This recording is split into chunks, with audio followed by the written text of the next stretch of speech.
പ്രമുഖ അമേരിക്കൻ രാഷ്ട്രീയ പ്രവർത്തകൻ ചാർലി കിർക്കിനെ വെടിവെച്ചു കൊന്ന കേസിൽ നിർണായക വിവരങ്ങൾ പുറത്ത്.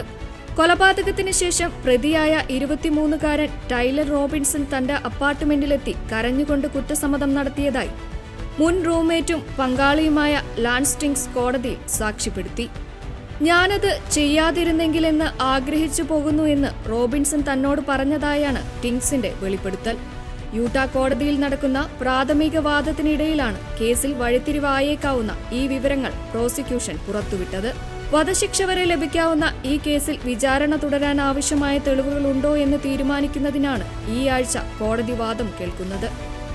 മുൻ US പ്രസിഡന്റ് ഡൊണാൾഡ് ട്രംപിന്റെ അടുത്ത സഖ്യകക്ഷിയും ടേണിംഗ് പോയിന്റ് USA എന്ന യുവജന സംഘടനയുടെ സ്ഥാപകനുമാണ് കൊല്ലപ്പെട്ട 31-കാരനായ ചാർലി കിർക്ക്. 2 കുട്ടികളുടെ പിതാവാണ് ഇദ്ദേഹം. യൂട്ടാ വാലി യൂണിവേഴ്സിറ്റി ക്യാമ്പസിൽ ഒരു പൊതുപരിപാടിയെ അഭിസംബോധന ചെയ്യുന്നതിനിടെയാണ് ചാർലി കിർക്കിന് കഴുത്തിൽ വെടിയേറ്റത്. പ്രതിയായ ടൈലർ റോബിൻസൺ ഒരു ഇലക്ട്രീഷ്യനായി ജോലി നോക്കിയിരുന്നു. ഇയാൾക്ക് തീവ്രമായ രാഷ്ട്രീയ താൽപര്യങ്ങൾ ഉണ്ടായിരുന്നുവെന്നും നിരന്തരം രാഷ്ട്രീയ റേഡിയോ ഷോകൾ കേൾക്കാറുണ്ടായിരുന്നുവെന്നും റൂംമേറ്റ് വെളിപ്പെടുത്തി. ചാർലി കിർക്കിനോടുള്ള രാഷ്ട്രീയപരമായ വെറുപ്പാണ് കൊലപാതകത്തിലേക്ക് നയിച്ചതെന്ന് സൂചന. തന്റെ വെറുപ്പ് അതിരുകടന്നുവെന്നും ചില വെറുപ്പുകൾ ചർച്ച ചെയ്ത് പരിഹരിക്കാൻ കഴിയുന്നതല്ല എന്നും റോബിൻസൺ ടിങ്സിനയച്ച സന്ദേശത്തിൽ പറയുന്നു. കൊലപാതകം നടന്ന ദിവസം പുലർച്ചെ 4 മണിക്ക് തന്നെ റോബിൻസൺ വീട്ടിൽ നിന്നിറങ്ങിയിരുന്നു. ദൂരെയുള്ള എന്തോ ജോലിക്ക് പോയതാണെന്ന് റൂംമേറ്റ് കരുതിയത്. എന്നാൽ കൊലപാതകത്തിന് ശേഷം റോബിൻസൺ ടിങ്സിന് ഒരു കുറിപ്പും സന്ദേശവും അയച്ചു. കുറിപ്പിൽ ഇങ്ങനെയായിരുന്നു: ചാർലി കിർക്കിനെ ഇല്ലാതാക്കാൻ എനിക്കൊരു അവസരം ലഭിച്ചു, ഞാനത് വിനിയോഗിച്ചു. ഇതൊന്നും ആവശ്യമില്ലാത്ത ഒരു ലോകത്ത് നമുക്ക് ജീവിക്കാൻ കഴിഞ്ഞിരുന്നെങ്കിലെന്ന് ഞാൻ ആഗ്രഹിക്കുന്നു.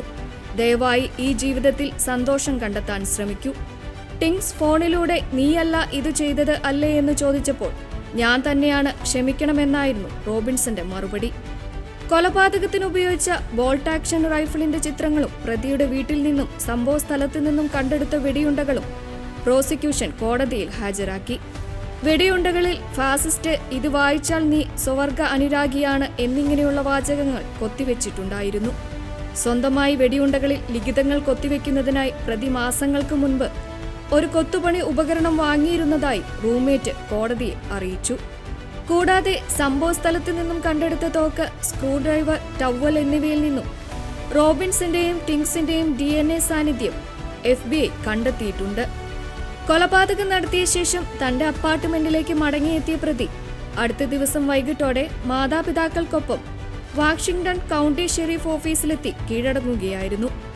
കോടതി നടപടികൾ കേൾക്കാൻ ചാർലി കിർക്കിന്റെ വിധവ എരിക്ക കിർക്ക്, മാതാപിതാക്കൾ എന്നിവരും ഡൊണാൾഡ് ട്രംപ് ജൂനിയറും എത്തിയിരുന്നു. പ്രതിഭാഗത്തു നിന്നും റോബിൻസന്റെ മാതാപിതാക്കളും സഹോദരങ്ങളും കോടതിയിൽ ഹാജരായിരുന്നു.